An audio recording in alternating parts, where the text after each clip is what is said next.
Dios les bendiga, amigos y hermanos. Le doy gracias a Dios por poder retomar esta serie de videos en comentario a la Confesión Bautista de Fe de 1689. Recordarán que en el video anterior establecimos que el Dios verdadero es el Dios de la Biblia, pero quizás surgiera la pregunta, ¿a cuál Biblia nos referimos? Es decir, una es la que usa el judaísmo, otra la que usa el islam. Incluso dentro del cristianismo, la católica difiere de la protestante evangélica de nosotros. ¿Pero a qué se debe esta diferencia? Bueno, comúnmente pensamos en la Biblia como un solo libro, cuando en realidad está compuesta por varios. Para designar la lista correcta de libros que la componen, utilizamos la palabra canon, del griego, que significa regla o norma o estándar. Cuando vemos la Biblia del judaísmo, solamente tienen nuestro Antiguo Testamento. Ellos no tienen incorporado el Nuevo Testamento porque no han recibido a Jesucristo como el Mesías. Cuando vemos el Islam, apenas tiene unos pocos libros del Antiguo Testamento y para ellos sus Mesías, con sus escritos que añaden, es Mahoma. Cuando vemos la diferencia entre la Biblia protestante y la católica, es que en el Antiguo Testamento la católica añade una lista de libros denominados deuterocanónicos que no tenemos nosotros en la Biblia nuestra en el Antiguo Testamento. Entonces, la diferencia radica en la persona y obra de Cristo y en el número de libros que están en las Biblias. Pero para designar esa lista correcta de libros usamos la palabra canon, como les decía. ¿Y cuál es ese regla o estándar que significa esa palabra del griego? Bueno, es reconocer que son libros inspirados por Dios. Lo primero, para reconocer que un libro es inspirado por Dios, nosotros debemos ir al testimonio interno del Espíritu Santo en el corazón. Pero también podemos comprobar la legitimidad del libro como inspirado por Dios al aplicarles las pruebas que le aplican los literatos a cualquier libro antiguo. Estos son comprobando las evidencias externas e internas para determinar su genuinidad. La Confesión Bautista de Fe de 1689 se refiere a el tema del canon en el punto 2 del capítulo 1 sobre las Sagradas Escrituras. Allí enuncia la confesión el correcto listado y naturaleza de los libros de la Biblia. Veamos esto un poco más a detalle, comenzando por el listado de libros que ofrece la Confesión Bautista.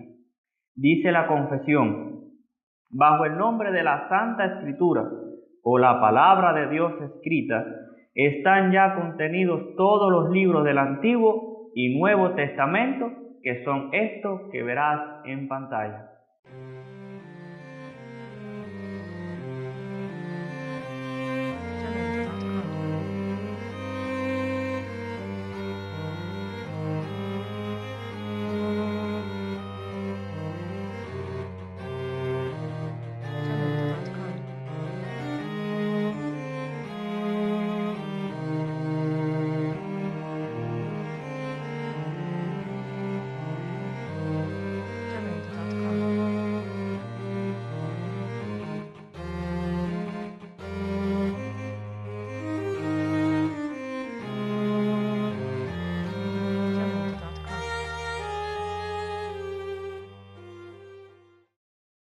En videos posteriores estaremos analizando un poco más acerca de las evidencias internas y externas que tienen estos libros que demuestran su genuinidad como inspirados por Dios.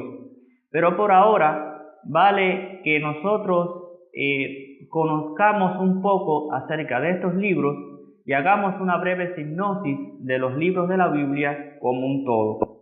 Veamos las divisiones y subdivisiones de la Biblia, su contenido y desarrollo histórico del canon. Podemos dividir la Biblia en sus dos grandes partes, Antiguo y Nuevo Testamento, y hacer subdivisiones. Siguiendo las subdivisiones hebreas, sería la ley, profetas y escritos para el Antiguo Testamento, y las subdivisiones del Nuevo Testamento serían los Evangelios y los otros escritos apostólicos. Así, empezando en el Antiguo Testamento por la ley, nos referimos a los 5 primeros libros de la Biblia, el Pentateuco. Contiene el principio de la creación y de la historia de la redención con la enseñanza básica acerca de Dios. La salvación vendría por un descendiente de la mujer, conocido teológicamente el Génesis 3:15 como el protoevangelio. La sección de los profetas se pueden aún dividir más en profetas anteriores y profetas posteriores. Son los próximos libros desde Josué hasta Segunda de Reyes. Continúa con el relato de la historia de la redención desde la introducción a la tierra prometida hasta su deportación en el 722 a.C.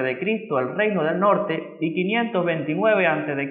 el reino del sur. Dios gobernaría a su pueblo por medio de la dinastía davídica, es el mensaje allí. En estos libros, dando continuidad al tema del Salvador en los primeros 5, ahora se nos dice a más detalle que será un descendiente de David, alguien que se sentaría en el trono de David como el rey de Dios para gobernar el pueblo de Dios, salvándolo de todos los males. Luego encontramos los profetas posteriores. Los profetas posteriores es desde el libro de Isaías hasta Malaquías, el último libro del Antiguo Testamento, en el 435 a.C. Cubren el periodo de la historia inmediatamente antes, durante y después de la deportación.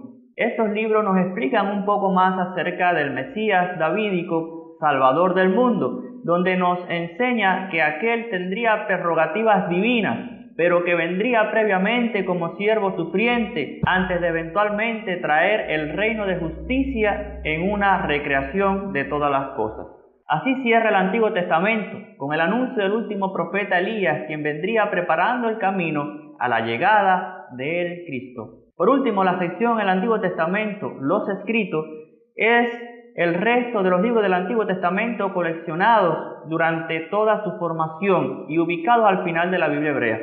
Contiene la literatura sapiencial, los salmos y otros escritos. Luego de 400 años de silencio entre los testamentos en espera del Cristo, el Nuevo Testamento da continuidad y cumplimiento al Antiguo Testamento y culminación a la historia de la redención inicial en los libros de Génesis. Finalmente, los evangelios anuncian. Primeramente aparece el profeta Elías, que había sido anunciado en el Antiguo Testamento como Juan el Bautista, preparando el camino e identificando a Jesús como el Cristo, que es el Cordero de Dios que quita el pecado del mundo y en quien se cumplirían las promesas de Dios para su pueblo. Así, los evangelios proclaman el cumplimiento del Antiguo Testamento en la persona y obra de Jesucristo. Por último, en la sección del Nuevo Testamento tenemos los otros escritos apostólicos. Muestra cómo se difundió el evangelio y se entendió el evangelio de Jesucristo, su importancia doctrinal e implicancias para la vida, y termina en Apocalipsis con la expectativa del regreso de Cristo, con la recreación de todas las cosas profetizadas en el Antiguo Testamento en el fin de los tiempos. Allí, lo fundamental es la fe en Jesucristo para salvación. Queridos hermanos y amigos que me están escuchando, de esta breve sinopsis de la Biblia, habrás notado que la Biblia presenta un solo mensaje, el mensaje de la redención, como si fuera un solo libro, de lo cual se desprenden un par de asuntos. En primer lugar, si le faltara o sobrara algún libro a la lista presentada, esperaríamos a una historia incompleta o algo de más que no encaje o sobre. Pero no es así. Sin embargo, la incongruencia sí ocurre en aquellas religiones que han quitado o añadido libros en contradicción a estos. El otro asunto es lo maravilloso de que a pesar de la diversidad de la autoría humana, circunstancias y tiempo de los libros de la Biblia presentan un solo mensaje como si fuera un solo libro, en total y perfecta armonía, sin contradicción en sus partes. Esto se debe a la autoría divina que les hace canónico. Aquí, la confesión establece la razón primordial por la que esta lista de libros son considerados canónicos, haciendo alusión a la naturaleza de los libros de la Biblia. Dice la confesión: todos ellos fueron dados por inspiración de Dios para hacer la regla de fe y de vida. Tal argumento tiene respaldo bíblico, pues la Biblia misma afirma ser inspirada en 2 Timoteo 3:16. La inspiración fue la influencia del Espíritu Santo de Dios sobre los escritores bíblicos para la redacción errante de las Escrituras desde sus perspectivas y personalidades. A lo que sigue hacer algunas aclaraciones, ya que no todos tienen el mismo concepto de inspiración o grado de inspiración para los libros de la Biblia. Cuando nos referimos a la inspiración, decimos que esta es divina y no meramente humana. No es el tipo de inspiración que nos referimos cuando un artista de sí mismo se inspira en una obra. El origen de la inspiración es divino y sobrenatural. Segunda de Pedro 1:2 dice: porque nunca la profecía fue traída por voluntad humana, sino que los santos hombres de Dios hablaron siendo inspirados por el Espíritu Santo. La inspiración también es única y no común. La inspiración es única en los autores bíblicos y no la iluminación común a los creyentes. En lo que la inspiración es concerniente a los escritores para escribir la revelación divina sin error, la iluminación en los creyentes es la interpretación de esa revelación escrita. Pedro se refiere como inspirados a los profetas escritores del Antiguo Testamento, y en el Nuevo Testamento de Juan, Jesús promete esta inspiración del Espíritu para recordarle sus palabras a sus apóstoles y guiarles a toda verdad. En cambio, a nosotros se nos manda a fundamentarnos en las enseñanzas escritas y ya completadas. La inspiración también es viva y no mecánica. Esto se opone a la teoría del dictado, pues Dios usó las facultades y personalidades de los escritores humanos para la redacción de su palabra. Esto se hace evidente al ver en la autoría humana a un poeta como David o a un maestro como Pablo. También la inspiración es completa y no meramente parcial. Esto se opone a la teoría de grado de inspiración con el supuesto de que no toda la escritura es inspirada, sino en algunas partes. Pero la Biblia dice que toda, de modo que no solo contiene la palabra de Dios, sino que es la palabra de Dios de principio a fin y en todas sus partes. También la inspiración es verbal y no meramente conceptual. Esto se opone a la idea de que Dios inspiró los pensamientos pero no las palabras. Pero la Biblia reafirma sus palabras como inspiradas, inquebrantables y determinantes doctrinales en aspectos aún de gramática. Por ejemplo, en Gálatas 3:16 dice el apóstol Pablo: ahora bien, a Abraham fueron hechas las promesas y a su simiente. No dice y a las simientes, como si se hablase de muchos, sino como de uno, y a tu simiente, la cual es Cristo. Queridos amigos y hermanos, la confesión establece que estos libros son canónicos porque son inspirados por Dios. Pero es importante entender a lo que nos referimos con inspirados por Dios.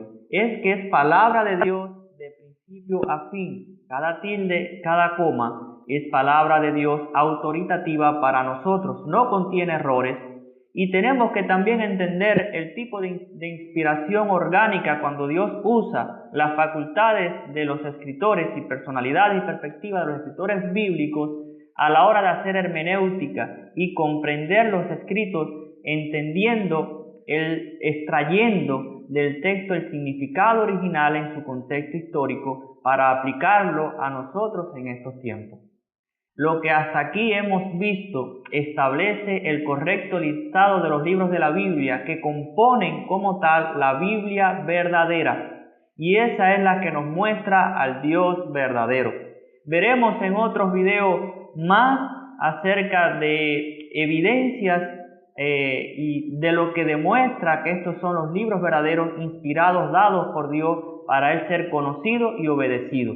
El problema es que si nosotros tenemos una lista incompleta o libros que no son inspirados dentro de los libros que han sido revelados por Dios en los libros de la Biblia, podríamos tener conceptos errados, hacer más de lo que Dios pide o hacer menos. Tenemos que conocer a Dios a través de las Escrituras, y la Biblia misma condena a aquellos que le quitan o le ponen a su palabra.